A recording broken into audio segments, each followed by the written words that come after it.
நல்லவன் யார், நல்லவர் யார்? பொதுவாக ஒரு ஜாதகத்தில் நல்லவர் ஒருத்தரோட கேரக்டரிஸ்டிக்ஸ், பண்பு நலங்கள், நல்ல குணாதிசயங்கள், யாருக்கும் எந்த கெடுதலும் நினைக்காம, தீங்கு நினைக்காம, ஒரு மன்னிக்கும் பக்குவத்தோட, போனால் போதிய பாவம் அப்படின்னு ஒரு பரிதாப குணத்தோட, ஒரு ஏற்றுக்கிற தன்மையோட இருக்கிற குணாதிசயங்கள் யாருக்கு உண்டுன்னா குருவுக்கு தாங்க. முழு சுபர். உடனே ஒரு பொருளடி இலக்கணங்கள் கேட்கலாம். மிதுனம், கன்னி, ரிஷபம், துலாம். குரு கெட்டாதிபத்தியம் உள்ளவரே சார் அப்படின்னு கேட்கலாம்.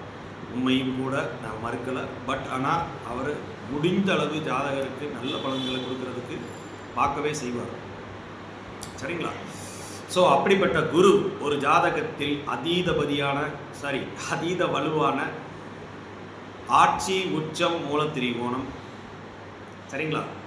மெயினாக லக்ன புள்ளி போய் விசாகம், புனர்பூசம், பூரட்டாதி இதில் விழுந்தாலோ, இல்லை உங்கள் லக்னாதிபதி இந்த குருவோட நட்சத்திர புள்ளிகள் அந்த சாரத்தில் விழுந்தாலோ நீங்கள் நல்லவங்க.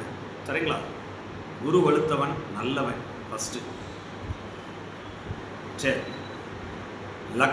லக்னாதிபதியோட குரு கூடி நிற்கிறது, பாவ கிரகமாகவும் இருந்து ரொம்ப க்ளோஸ் கன்ஜெக்ஷனாக ஆகிடக்கூடாது. இப்போ சனியோடலாம் போய் ரொம்ப க்ளோஸாக குரு கன்ஜெக்ட் ஆகிறவங்க கெட்டதான் செய்வார். குரு சனி புனிதப்படுத்தப்பட்டு குரு அங்கே கெடுவார். இதே மாதிரி தான் ராகு கேதுக்கும். ராகு கூட சேரும்போது குரு சண்டால யோகமாக மாறும். கேதுவோட சேரும்போது குரு கேல யோகமாக மாறும். சரிங்களா? அதே மாதிரி குரு சூரியன் சேரும்போது சிவராஜ யோகம். ரொம்ப க்ளோஸாக போயிட்டா அஸ்தமனம் ஆகிடுவார். அதுவும் போகக்கூடாது. சரிங்களா? ஸோ நிறைய விதிவிலக்குகள் இருக்குது. குரு பார்க்குற இடம் மெயினாக புனிதப்படணும்.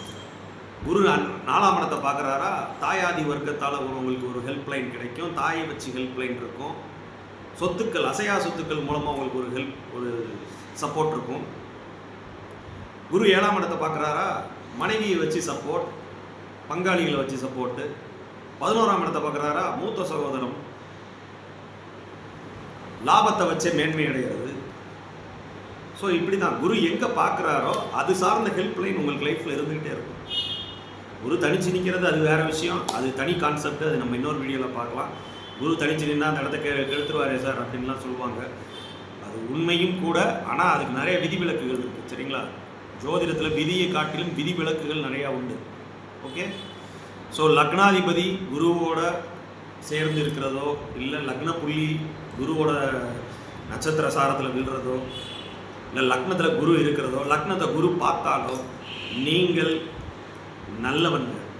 ராகு கேதுவோட க்ளோஸாக கன்ஜெக்ட் ஆகக்கூடாது, சனியோடையும் க்ளோஸாக கன்ஜெக்ட் ஆகக்கூடாது. எந்த கிரகமுமே ரொம்ப க்ளோஸாக போகும்போது தன் இயல்பு நிலையை இழக்கிறதுக்கு நேரிடும்.